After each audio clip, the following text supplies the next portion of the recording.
أعوذ بالله من الشيطان الرجيم. بسم الله الرحمن الرحيم. السلام عليكم ورحمة الله وبركاته.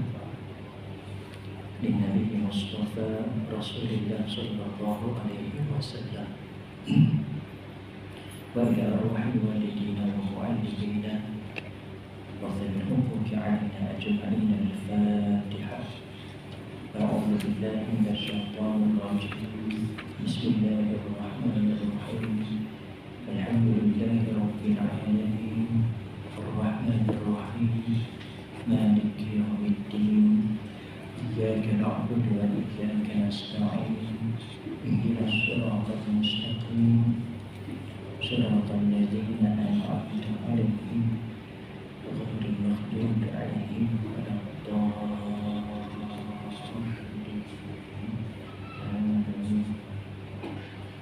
إن الحمد لله نحمده ونستعينه ونستهديه ونستغفره ونعوذ بالله من شرور أنفسنا ومن سيئات أعمالنا. من يهده الله فلا مضل له ومن يضلله فلا هادي له. أشهد أن لا إله إلا الله وأشهد أن محمدا عبده ورسوله. اللهم صل وسلم على سيدنا محمد وعلى آله وأصحابه أجمعين. سبحانك لا علم لنا إلا ما علمتنا إنك أنت العليم الحكيم. رب اشرح لي صدري ويسر لي أمري واحلل عقدة من لساني يفقهوا قولي. اللهم أنت ربي لا إله إلا أنت خلقتني وأنا عبدك وأنا على عهدك ووعدك ما استطعت. أعوذ بك من شر ما صنعت. أبوء لك بنعمتك علي وأبوء بذنبي فاغفر لي فإنه لا يغفر الذنوب إلا أنت. Yang dihormati Tuan Nazir, Tuan Imam, pegawai serta ahli jawatan kuasa sejajar Muhsinin Kampung Undang yang dimudahkan para alim ulama, asatizah di kalangan tuan-tuan dan juga puan-puan, seterusnya muslimin muslimat, hadirin hadirat. Pertama dan selama-lamanya marilah kita merafakkan kesyukuran kehadirat Allah Subhanahu wa Ta'ala, kerana dengan karunia rahmat yang dapat kita bertemu berkumpul pada malam ini di menyambung pengajian kita dalam pengajian kitab Faham Faraid karangan Al-Fadil Ustaz Hilmi Hanis bin Muhammad. Mudah-mudahan perjumpaan kita pada malam ini termasuk dalam salah satu antara taman-taman syurga Raudatul Jannah. Seterusnya dapat meningkatkan dan menambahkan amal kebaikan kita ketika kita bertemu dengan Allah Subhanahu wa Ta'ala. Muslimin muslimat yang dirahmati Allah. Qala Nabi sallallahu alaihi wasallam,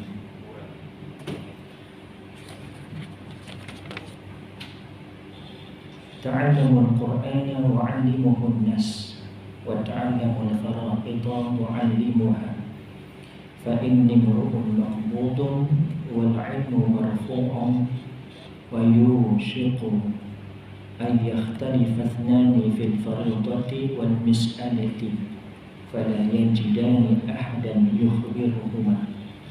Nabi SAW bersabda, pelajarilah Al-Quran dan ajarkanlah kepada manusia, dan pelajarilah ilmu faraid serta ajarkanlah. Sesungguhnya aku manusia biasa yang akan meninggal dunia juga, dan ilmu akan hilang dengan kematian yang mempunyai ilmu tersebut. Sesungguhnya aku sangat resah dan takut jika nantinya ada orang yang bertengkar tentang pembahagian warisan dan permasalahan lainnya, akan tetapi mereka tidak menemukan seorang pun yang sanggup menerangkan dan menyelesaikan masalah mereka. Hadis riwayat Imam Ahmad. Muslim muslimat yang dirahmati Allah, antara ilmu-ilmu yang dituntut oleh Nabi sallallahu alaihi wasallam untuk kita pelajari dan ajarkan dia, yaitu antaranya adalah ilmu faraid.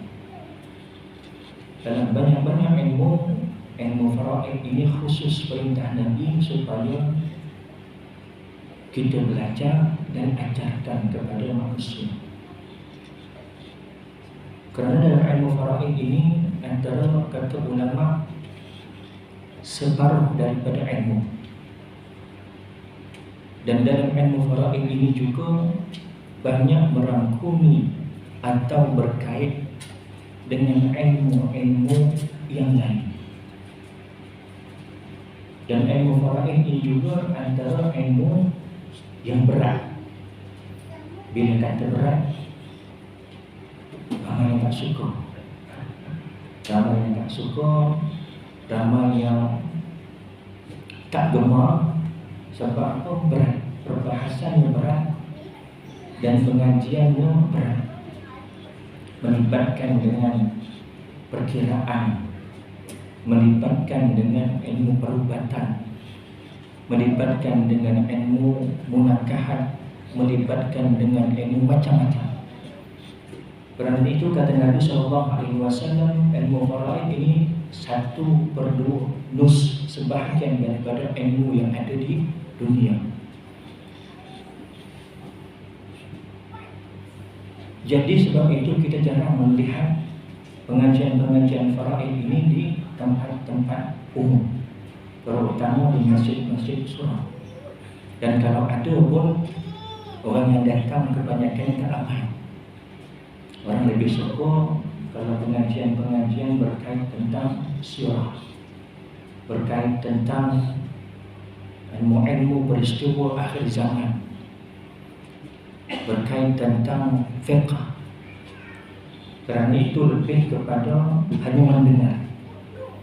mendengar dan faham. Berbeza dengan faraid.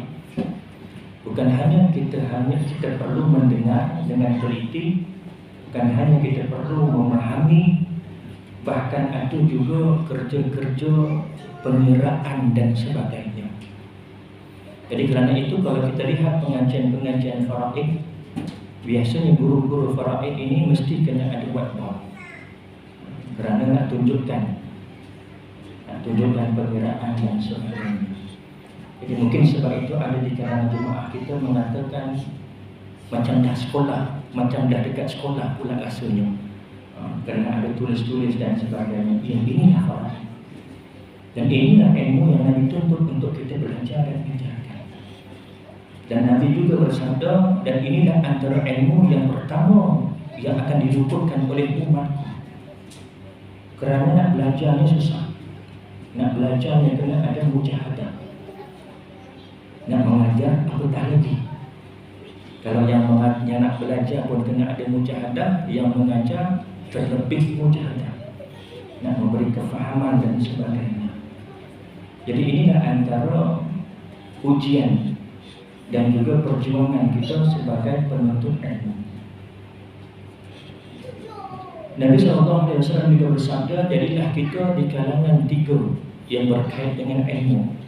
Kama qala Nabi SAW, yang pertama orang yang berilmu, ulama,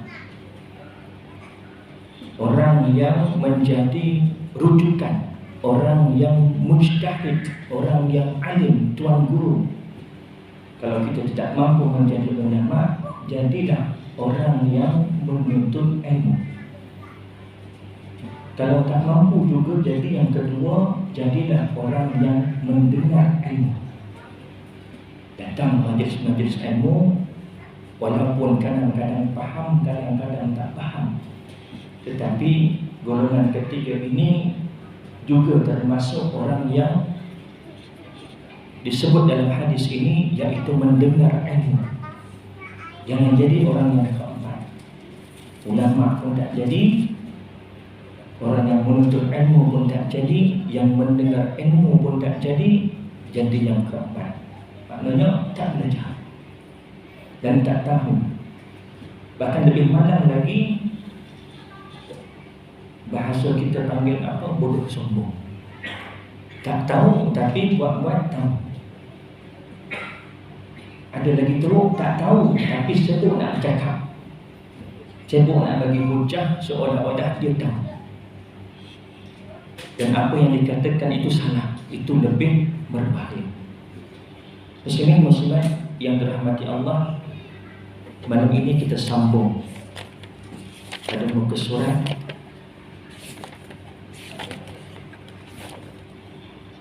surat 87. Muka surat 87 terakhir kita pada tarikh 10 hari bulan 3 2023. Dan selepas itu puasa, kemudian raya kita tangguh. Kemudian bulan lepas saya tak dapat hadir kerana bertindak dengan program. Jadi malam ini kita sambung muka surat 87. Dan mana yang ada kitab, buka kitab, kerana pengajian faraid ini agak berat. Dan bila kita ada kitab, mudah untuk kita lebih faham. Dan saya dah dapat kitab dalam bentuk soft copy PDF daripada muka surat pertama, muka surat hadapan sehingga muka surat belakang. Saya dah minta daripada penulis, merupakan juga sahabat saya. Kami mengaji dari guru yang sama, mendapatkan sanad faraid dari guru yang sama, almarhum Ustaz Jamal Al-Hamsyah, atau dikenali sebagai Ustaz Jamal An, sewaktu kami di Mesir dahulu. Jadi saya minta dengan penulis sahabat saya untuk dapatkan PDF supaya mudah untuk saya kongsikan kepada jemaah bila ada pengajian, kita sama-sama lihat kitab untuk lebih faham. Tapi malam ini Allah tak izinkan, tak dapat nak connect dengan saya punya tablet, kita punya projektor. Jadi mana yang ada kitab boleh rujuk kitab.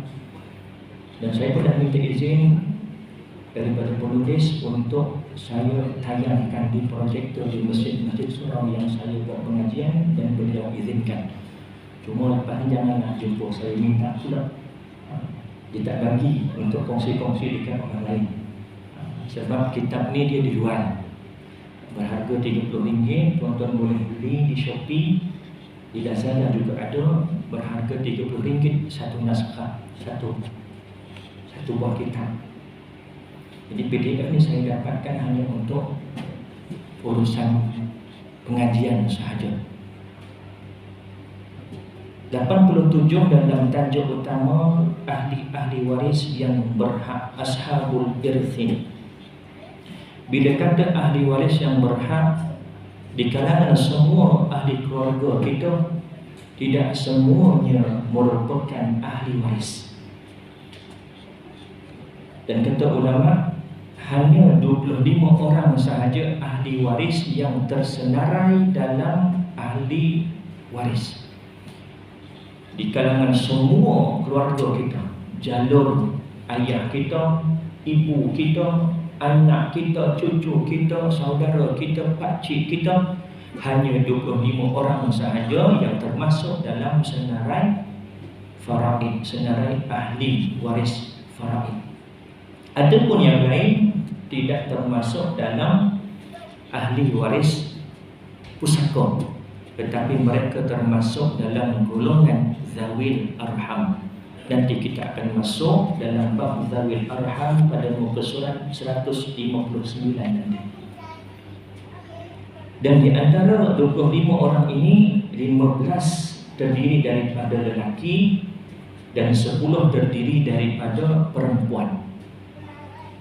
Dan seandainya ke-25 waris ini ada ketika pemilik harta mati, ke-25 ini ada, hanya 5 orang sahaja waris yang berhak mendapat pusaka. Siapa dia? Yang pertama, pasangan si mati. sama ada suami si mati atau isteri si mati atau isteri si mati. Kalau dia berkahwin 2 atau lebih, bermakna dia ada isteri 2 atau lebih. Pasangan si mati. Yang kedua, ayah si mati. Yang ketiga, ibu si mati. Yang keempat, anak lelaki si mati. Yang kelima, anak perempuan si mati. Bila ada 5 waris ini, selebihnya yang 20 orang yang kita akan bincangkan nanti satu persatu akan menjadi mahjub, terhalang. Daripada perkataan hajaba, mahjub, isim maf'ul, yang kena halang.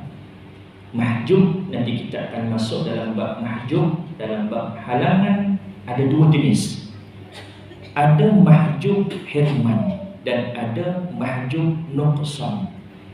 Mahjub hirman, mahjub yang terhalang langsung, tak dapat langsung, dengan sebab ada waris yang lain yang lebih dekat dengan si mati, maka dia terhalang sama sekali, 1 sen pun tak dapat. Ada lagi satu mahjub nuqsan, daripada perkataan naqasa, terpotong, daripada banyak menjadi sedikit. Contoh, suami boleh dapat 1/2 dengan sebab isterinya mati tidak mempunyai anak. Maka bila isteri ini mati ada anak, suami dapat 1/4. Mahjub nuqsan, terhalang daripada banyak separuh menjadi 1/4 dengan sebab ada anak kepada si mati. Ini makna mahjub. Jika berlaku suatu kematian, bukan semua ahli keluarga si mati layak untuk menerima harta pusakanya. Terdapat 25 orang sahaja yang berhak mendapat harta pusaka mereka, dan mereka dapat dibahagikan kepada 2 jenis kategori, iaitu yang pertama mengikut jantina dan yang kedua mengikut sebab-sebab mendapat pusaka. Dan di antara 25 waris ini, setiap satunya melebihi 1 keadaan. Seperti contoh, bapa.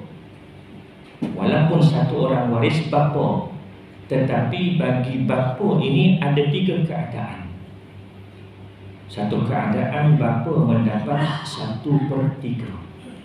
1 keadaan bapa mendapat 1/6. 1 keadaan bapa mendapat asabah atau bagi.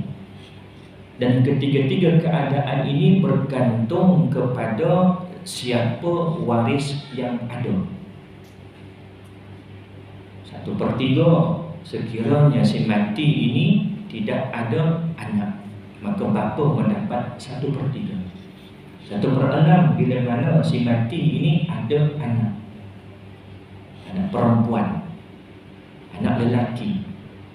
1/6 bersama dengan asabah ataupun asabah bila mana si mati ini tak ada anak lelaki, ada anak perempuan sahaja, atau tak ada anak, maka ayah mendapat asabah keseluruhan bagi selepas diberikan kepada yang fardu. Begitu juga waris-waris yang lain. Bagi ibu pun begitu juga, ada 3 keadaan. Nanti kita akan masuk daripada 25 orang waris ini, satu persatu kita akan bincangkan, dan kita akan lihat berapa bahagian mereka setiap seorang dan bagaimana keadaan mereka. Yang ini dapat 1/2 ketika mana, apa sebabnya, apa syaratnya dan apa dalilnya. Kategori mengikut jantina. Ahli waris yang dikategorikan mengikut jantina mempunyai 15 orang dari pihak lelaki dan 10 orang dari pihak perempuan. Ahli waris lelaki, al-warithuna minar rijali. Yang pertama, suami. Jika yang mati itu perempuan dan sudah berkahwin, maka dia ada suami. Maka suami ini antara waris di kalangan lelaki yang pertama. Jika dia yang mati ini belum berkahwin, maka tak adalah suami. Yang ada mungkin ayah, ibu, adik-beradik. Yang kedua, waris di kalangan lelaki adalah bapa. Yang ketiga, datuk sebelah bapa. Dan datuk ini, kalau kita dalam bahasa Melayu bila sebut datuk, kita faham datuk sebelah ayah kita panggil datuk, datuk sebelah ibu pun kita panggil datuk. Sedangkan dalam bahasa Arab dia ada istilah tersendiri, abul ab, bapa kepada bapa. Abul bapa kepada ibu. Dua-dua tu dalam bahasa Melayu kita panggil atuk, datuk. Tetapi istilah dalam bahasa Arab dia ada bahasa yang khusus, bapa kepada bapa. Yang dikatakan waris lelaki dalam faraid ini adalah datuk sebelah bapa, abul ab. Adapun bapa sebelah ibu, atuk juga kita panggil, yang itu bukan ahli waris. Yang itu bukan ahli waris. Yang dikatakan datuk adalah dari jalur ayah kepada si mati. Kemudian yang keempat, anak lelaki, ibnu. Bila seseorang berkahwin dapat anak, dan anak ini anak yang sah taraf. Kita sedia maklum 3 sebab kenapa seseorang itu mewarisi pusaka. Yang pertama dengan sebab nikah, iaitu perkahwinan. Suami mewarisi isteri, isteri mewarisi suami. Yang kedua dengan sebab nasab, iaitu keturunan. Ayah mewarisi anak, anak mewarisi ayah, ibu mewarisi anak, datuk mewarisi cucu, cucu mewarisi datuk, pakcik mewarisi anak saudara, sepupu mewarisi sepupunya, anak saudara mewarisi pakciknya. Ini dengan sebab nasab. Dan yang kedua dengan sebab wala, iaitu penghambaan. Sekarang kita dah tak ada konsep hamba. Bila kata penghambaan bermakna bekas tuannya. Dia ada hamba, dia bebaskan hambanya, hambanya dah bebas, bekerja, ada harta, belum sempat berkahwin, belum ada anak, mati, meninggal dulu. Maka harta tadi siapa yang mewarisi? Bekas tuan hamba. Jika bekas tuan hambanya masih hidup, jika mati, barulah pergi kepada baitul mal. Kemudian yang kelima, cucu lelaki daripada anak lelaki. Sama juga istilah kita panggil ibnu, ibn, anak lelaki daripada anak lelaki. Ataupun kita panggil anak lelaki daripada anak perempuan, kita panggil cucu juga. Tetapi yang itu bukan ahli waris. Yang termasuk dalam waris dalam pusaka atau faraid ini adalah ibnu, ibn, cucu lelaki daripada anak lelaki. Kemudian yang keenam, saudara lelaki seibu sebapa. Kita ada 3 saudara yang termasuk dalam waris pusaka, iaitu saudara seibu sebapa. Yang kedua, saudara sebapa. Yang ketiga, saudara seibu. 3 ni sahaja yang termasuk dalam pusaka. Ada pun saudara yang lain, dalam bahasa kita ada juga kita panggil saudara susuan, mahram, tetapi itu tidak termasuk dalam ahli waris. Apalagi saudara tiri, kita panggil saudara juga. Mak kita kahwin dengan lelaki lain, ayah tiri kita yang dah ada anak, maka anaknya itu menjadi saudara tiri kita. Kadang-kadang orang salah faham istilah saudara tiri, adik-beradik tiri. Adik-beradik tiri ni maknanya apa? Seorang lelaki duda, ada anak dah, kahwin dengan janda yang dah ada anak. Bila berkahwin, maka kedua-dua anak daripada mereka ini dikatakan adik-beradik tiri, saudara tiri. Misal kata bila berkahwin ada anak. Jadi anak yang baru lahir ini dengan anak daripada perempuan tadi menjadi adik-beradik seibu. Manakala anak yang baru lahir ini dengan anak yang daripada ayah menjadi adik-beradik sebapa. Kemudian lahir lagi anak. Anak yang pertama dan yang kedua menjadi adik-beradik seibu sebapa. Jadi dekat situ berkumpul 3 jenis adik-beradik yang menjadi ahli waris. Yang adik-beradik tiri tadi yang mula-mula tadi tak kenal, tiba-tiba jadi adik-beradik sebab ayah dengan maknya berkahwin. Ada adik baru yang sama mak jadi saudara seibu, yang sama bapa jadi saudara sebapa. Ada lagi adik baru, jadi dua-dua adik yang baru ni jadi saudara seibu sebapa. Dengan kakaknya, dengan abangnya mengikut jalur daripada ibu atau bapa. Kemudian yang ketujuh, saudara lelaki sebapa, sama bapa lain ibu. Dan yang ke-8, saudara lelaki seibu, sama ibu lain bapa.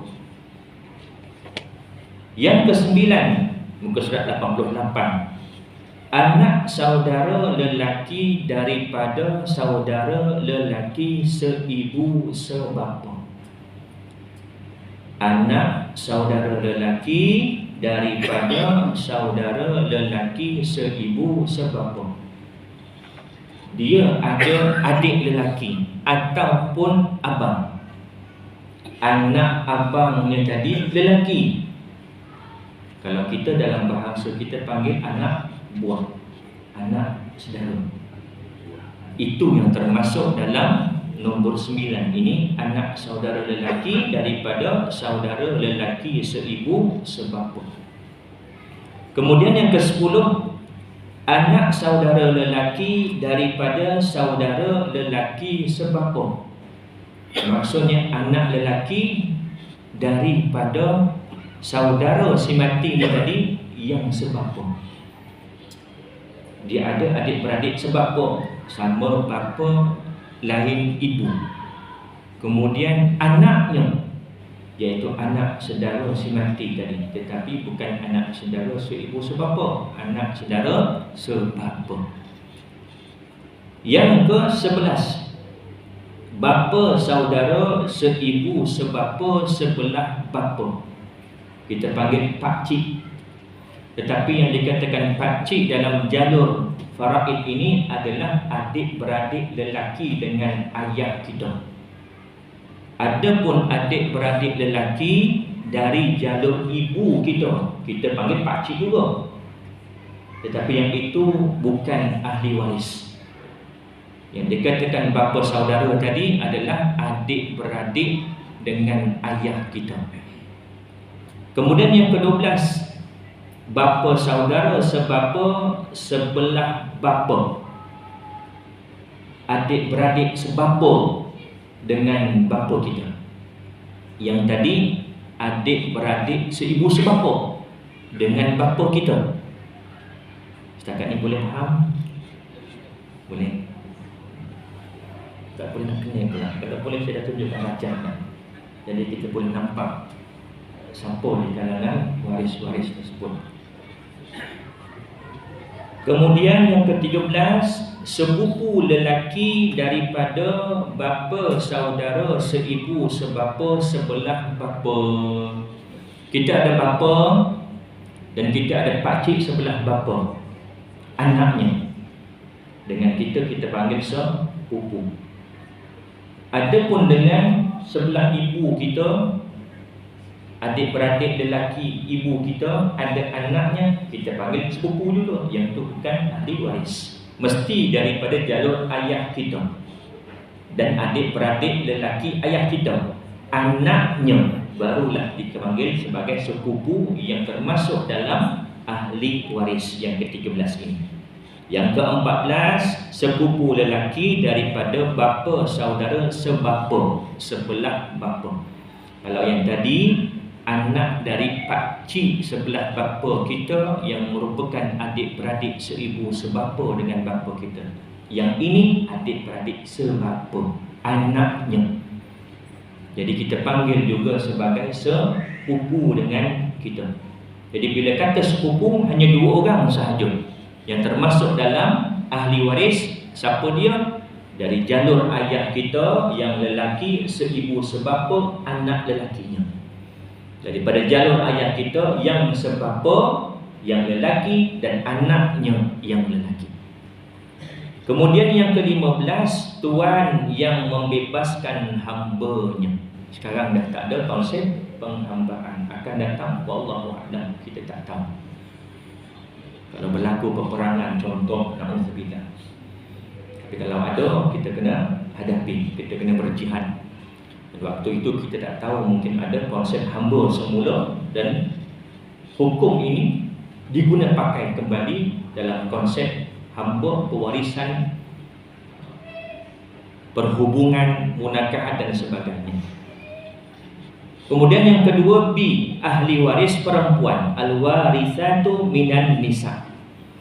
Yang pertama, isteri atau isteri-isteri.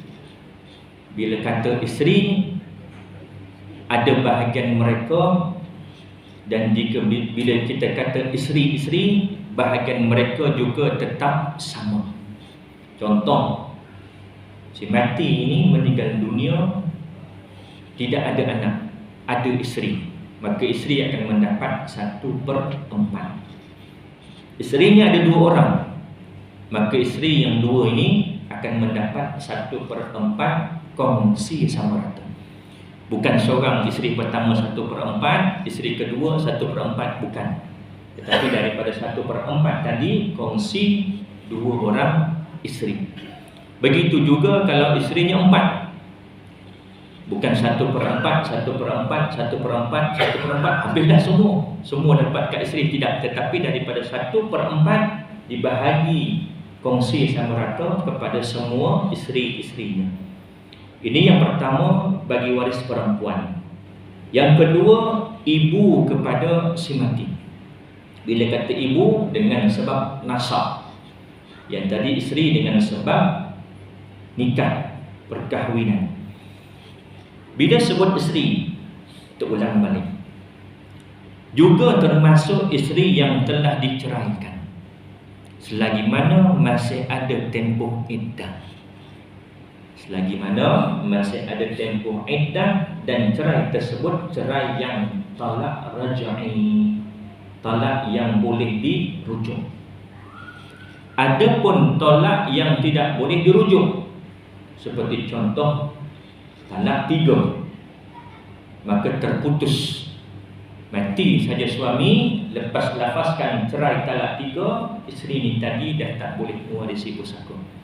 Adapun talak yang raj'i, talak 1, talak 2, selagi mana ada tempoh iddahnya, mati suami ni tadi, isteri ni masih lagi mewarisi pusaka harta suami.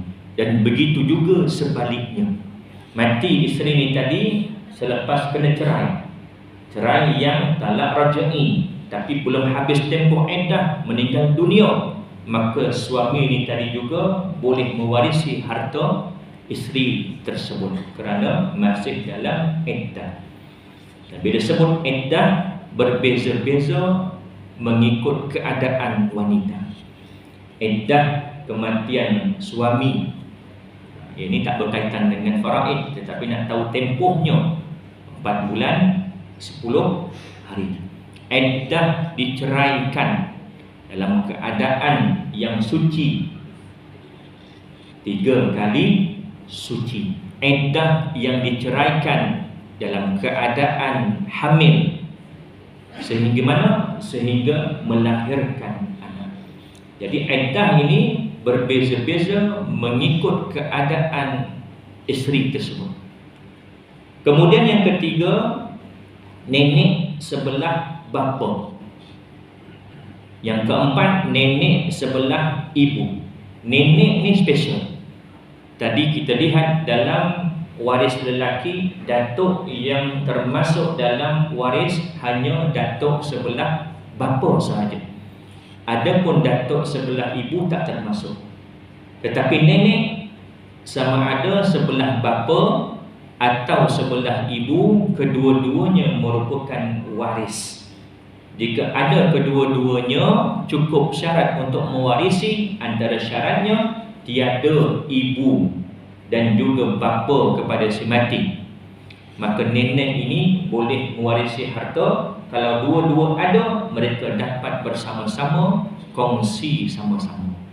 Sama juga keadaan dengan isteri si mati jika ada lebih dari satu. Kemudian yang kelima, anak perempuan dari si mati. Yang keenam, cucu perempuan daripada anak lelaki, bintu ibn. Cucu perempuan dari anak lelaki. Kita ada cucu daripada anak perempuan kita panggil cucu juga, yang itu bukan ahli waris. Yang dikatakan cucu perempuan ini dari jalur anak lelaki, bintu ibn dalam bahasa Arab. Yang ketujuh, saudara perempuan seibu sebapa, adik-beradik sama bapa, adik-beradik sama ibu. Yang ke-8, saudara perempuan sebapa, lain mak tetapi sama bapa. Perempuan ni janda, ada anak perempuan, kahwin dengan lelaki lain, dapat anak baru perempuan juga. Maka dua orang anak ini dikatakan sebagai saudara seibu, sama ibu lain bapa. Kemudian yang ke-8, saudara perempuan sebapa. Ayah ini, lelaki ini ada anak perempuan, duda, kahwin dengan perempuan yang baru, dapat anak perempuan juga. Maka dua orang anak ini dikatakan sebagai adik-beradik sebapa, sama bapa lain ibu, bukan adik-beradik tiri. Biasa kita sebut sebagai adik-beradik tiri. Ini persepsi salah di kalangan masyarakat dengan istilah adik-beradik tiri ini tadi. Bagi dia, selain mak, tak sama ayah, adik-beradik tiri tak. Yang dikatakan adik-beradik tiri ini tadi apa? Duda yang ada anak kahwin dengan janda yang ada anak. Jadi anak mereka inilah yang dikatakan adik-beradik tiri. Adapun dari hasil perkahwinan ibu atau ayahnya mengikut jalur, sama ada sebapa atau seibu. Kemudian yang ke-9, saudara perempuan seibu. Dan yang ke-10, puan yang memerdekakan hambanya. Sama juga konsep hamba tadi. Dia seorang perempuan, dia ada hamba, dia bebaskan hambanya bekerja, ada harta, belum ada keturunan, belum ada waris, mati, meninggal dunia. Maka hartanya diwarisi oleh bekas tuannya.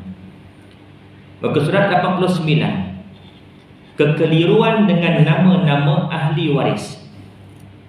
Amat penting apabila menyebut nama-nama ahli waris tersebut, hendaklah disandarkan kepada si mati.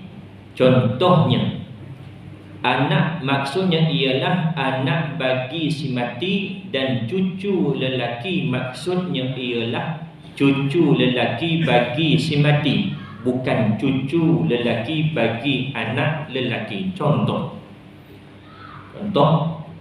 bila ada orang jumpa saya, Ustaz, saya nak tanya berkaitan tentang pusaka. Waris yang ada cuma saya dan juga 2 orang abang saya, bermakna 3 orang adik-beradik. Itu sahaja. Siapa yang meninggal? Ayah. Mak ada lagi tak? Tak ada. Yang ada siapa? Kami 3 orang adik-beradik. Bagi dia itu adik-beradik, tetapi bagi si mati bukan adik-beradik. Sebagai apa? Sebagai anak. Jadi istilah ini tadi perlu disandarkan kepada si mati, bukan kepada yang bertanya. Contoh lain, datang jumpa saya, Ustaz nak tanya berkenaan dengan pembahagian pusaka. Siapa meninggal? Ayah. Ibu ada lagi tak? Ada. Adik-beradik ada berapa orang? 3 orang. 2 lelaki, 1 perempuan. Contoh. Jadi disebut dengan saya, siapa waris yang tinggal? Ibu, 2 orang adik-beradik lelaki, 1 adik-beradik perempuan. Ibu ni siapa? Isteri kepada si mati. Adik-beradik 2 orang lelaki ini siapa? Anak kepada si mati. Adik-beradik perempuan yang bertanya siapa? Anak perempuan si mati. Jadi nisbahkan nama ataupun gelaran itu kepada si mati, bukan kepada yang bertanya. Yang ni yang ramai salah. Bila jumpa, dia kata nisbahkan kepada dia. Yang ada siapa? Yang ada mak. Memang mak dia, tetapi bagi si mati, isteri kepada si mati. Kerana bahagian isteri dan bahagian ibu berbeza.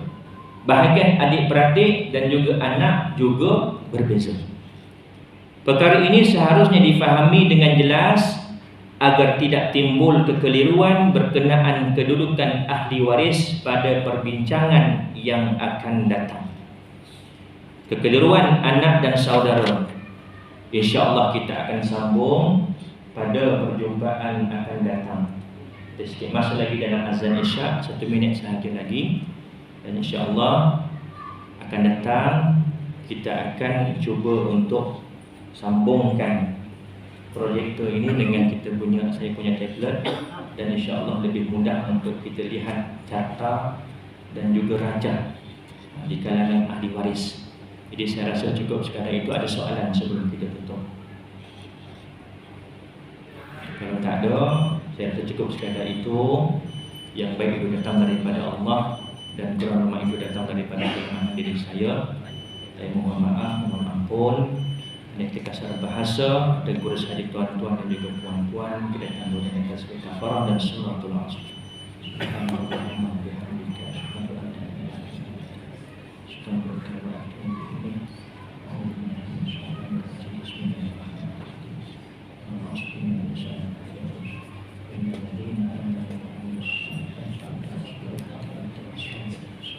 Bismillahirrahmanirrahim. Alhamdulillahirabbil alamin.